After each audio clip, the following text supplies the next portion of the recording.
we haven't won yet, and we're not winning, but we've stopped the growth.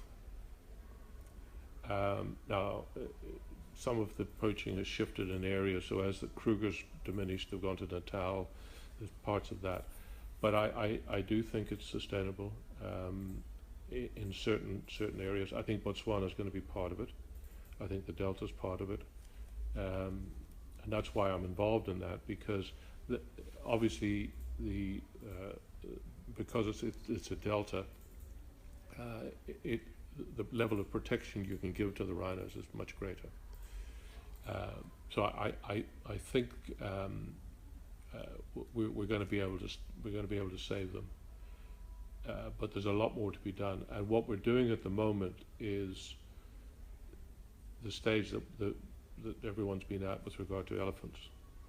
Is we're actually only dealing with what I would call level 3, which is the poachers and the people who run the poachers, sort of on the ground. There are a few middlemen have been caught now, but the big guys haven't been pulled down yet. And then right at the top of that is something that's now happening for ivory but hasn't happened yet for rhinos, is demystifying the demand. In other words, debunking the beliefs around it. With rhinos, it's a little bit more difficult because of the perceived medicinal things, whereas ivory is more trophy and all of that. And of course, there's been a very big win last year when the Chinese government said we're going to close down all the ivory stores, and they've closed about half of them down already. That announcement was the end, and they said they'd have them all closed by the end of this year. And the way they're moving, it looks like that's what's going to happen. That doesn't take away an illegal trade, which will still go, but certainly the open trading and the support of the Chinese government has been withdrawn.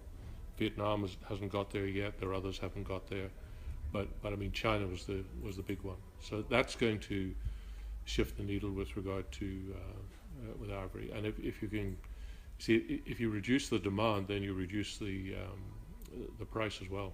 The prices are enormous, aren't they? Yeah, the rewards are enormous for the poacher. The rewards are, you can understand how people get involved, but I mean there are wonderful stories.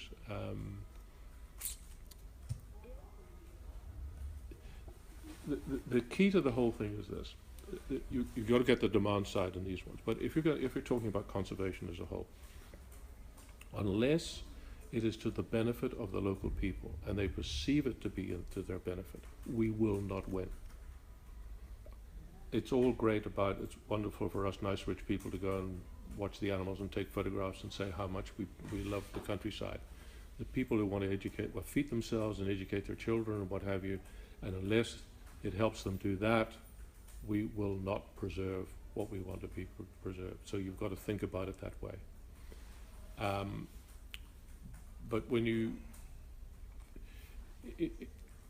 probably one of the best examples, and of course it's been quite authoritarian, but so you can criticize it in one way, but some of the wonderful things that they've done in Rwanda around the gorilla, it's now the national emblem. You know the story about the naming of of them every year, and so now there's this national pride in the gorilla. That's what will save it in Rwanda, because it's theirs. It's their national emblem. What we're trying to do with the rhino now, which was shot out in Botswana in the 60s, is actually do the same thing. And Ian Kama is part of that. Prince Harry is actually a patron. I was out there with him in May. And I was going back to, most of it is being run by local Botswanans who've been trained up. And their commitment is absolutely amazing, sitting chatting to these guys. And they, as they spread that out to their villages and to chiefs and the whole thing. I was up in Zambia, I was up in the Lua Plains.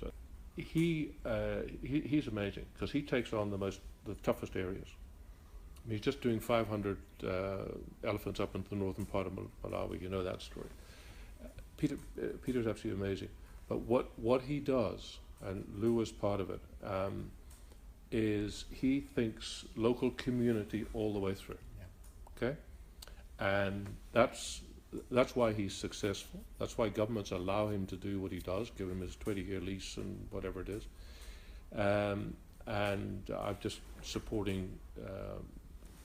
I think he knows now. I've just given some support to them because they're going to take over, or they're planning to take over Kafue National Park. They're trying to get an agreement with the Zambian government. They've got Bangwelu and they've got Lua, and now they're trying to do Kafue. And I hope they get it because that'll be the big one. And the one to watch is this whole Kaza thing. If we can pull that off, and I've got some involvement with regard to Kaza as well, because and there are rumours about Angola actually declaring a far bigger reserve, which will be the biggest one in Africa. Now, if that happens, that'll be fantastic, as long as it's peace. Zimbabwe is a mixed story. Certainly there are areas where there's been obliteration, and there's still some heavy poaching that goes on. But I was in Hwangi, I guess it's now 2 years ago last. That's still thriving.